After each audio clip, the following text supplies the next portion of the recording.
Hey guys, I just saw Alien Romulus this weekend, and I gotta say, I was genuinely surprised by it.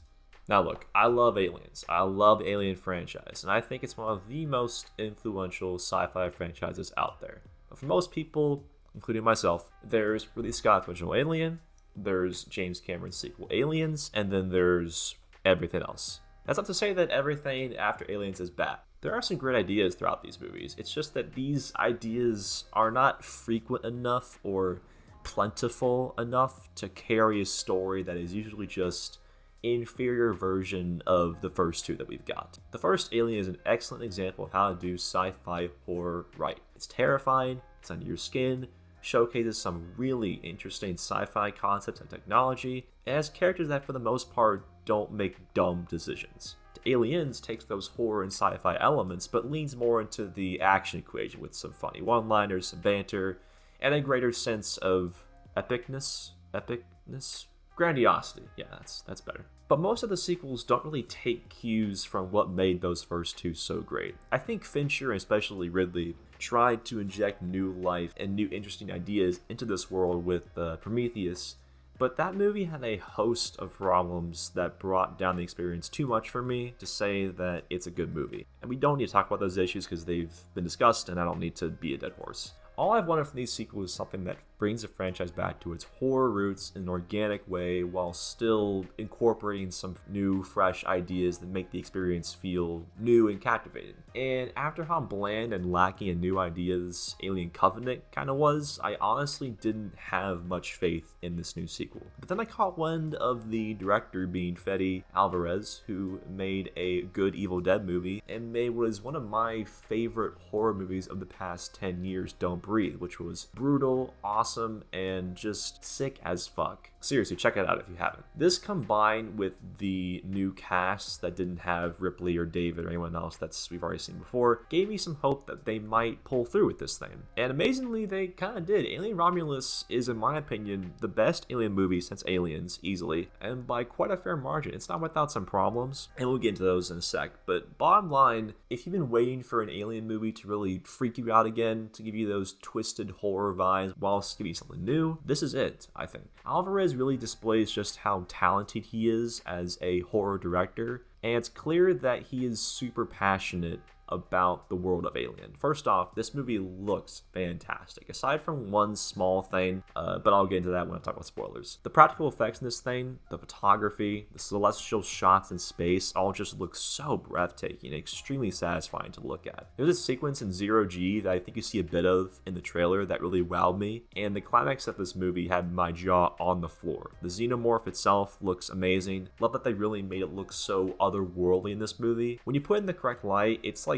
probably my favorite design for any alien creature in media, honestly. The movie is also really good at stretching the tension out for the entire runtime. I thought giving you that feeling that you wish the movie was about to end. There's basically two scenes that, for the most part, explain pretty much every character's backstory, their motivations, and then we are off to the races. The characters that they do introduce, yeah, not all of them are fleshed out to the point where each one has the development of like Walter White, but you do care about or feel for most of them throughout the film. The acting from Kaylee Spaney and especially David Johnson was really great, and their dynamic was probably one of my favorite parts of the entire movie. If you caught the trailer, you'll know that the premise for this thing is eerily similar to Don't Breathe, but that's kind of a deception because once the story really gets going, there's a lot more to it than that, which was awesome to see. But now we're going to get into the story. So spoilers from here on out. So if you haven't seen the movie, click off or watch at your own risk, I guess. Actually, just keep watching anyway because I get more watch time, that means I get monetized fast. Alright, so let's talk about what is probably my favorite part of the entire movie, which is the character of Andy, who is actually technically the adopted brother of the main character,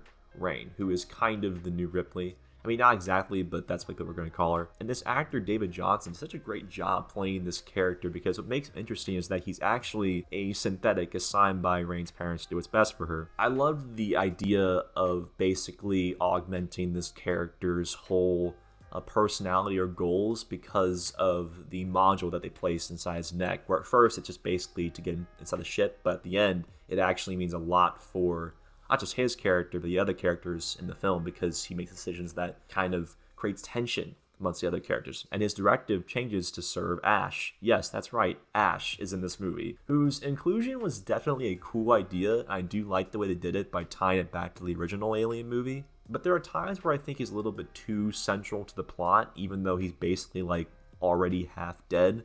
But the real problem with him is the CG, because the actor who played him in the original has passed away, so they had to, CG his face, and it's pretty wonky looking at many points, and they show him way more than they should. It's kind of excused because he's an android, so I mean, he's not supposed to be completely real, so the uncanny valley nature of it kind of possibly works, but still, it could have been done a lot better. I did like that he was an active threat in this movie, aside from, just the xenomorphs. Plus, all this culminates in what is easily the most shocking thing in the film, which is the humanoid xenomorph enhanced hybrid thing that the pregnant chick gives birth to, which was an insane scene, and it had incredible makeup and effects for that part. While the audience in my theater was like stricken with terror in this whole scene where they had to get out of the cargo hold, I had a big old grin on my face. The creature design was so creepy and gross and just nasty looking. It really added to the climax. Yeah, it was similar to the original movie, but it feels familiar without ripping it off or anything. The original ideas in this movie are original and give the film a lot of merit, and lets it stand on its own amongst all the other sequels as being, well,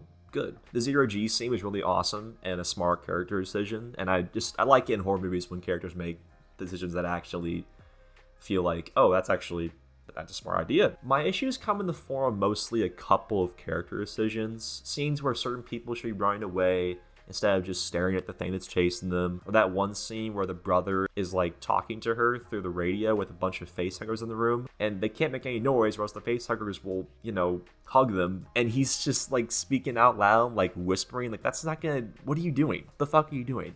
It was just shut the fuck up. Some lines of dialogue as well are a bit throwaway or cringe, like with the exposition from certain characters in the beginning that feels kind of clunky. Like that line from Andy when he shot the xenomorph in the elevator shaft and he repeats that famous line from Ripley. You know the one. The people in my theater laughed, but I don't know, I was just kind of like, it just did not land. I don't know why they tried to pay homage to that. It's kind of cheesy, kind of stupid. It's not the worst fan service compared to like Rogue One or something, but I thought I'd still mention that. There are also times where the interface of the ship and the functionality of certain parts of the craft isn't always clear, like why is this thing on autopilot? How did it switch controls like that? Who has control over certain parts of the ship? There are probably holes in it somehow if I rewatched it, but nothing concrete that I could think of, so none of it really ruined the movie at all. Yeah, I was thoroughly impressed by this thing. It doesn't waste time with heady, conceptual sci-fi themes all that much. It's just a super solid sci-fi horror flick with some cool, interesting elements that pays homage to the original Alien movie while standing on its own and its own thing. It doesn't end with some stupid cliffhanger. It was entertaining, tense, white-knuckled, creepy at the right points, scary at the right points. I'm gonna give it an 8. I think it's really good. If you like Alien, especially the original, then this is a must-see in my opinion. Alright, that's it. Those are my quick thoughts. Like and subscribe and let me know in the comments what you thought of this thing. What's your favorite Alien movie? Did you like this one? Let me know what I should talk about next. Expect more videos in the future. And yeah, see ya.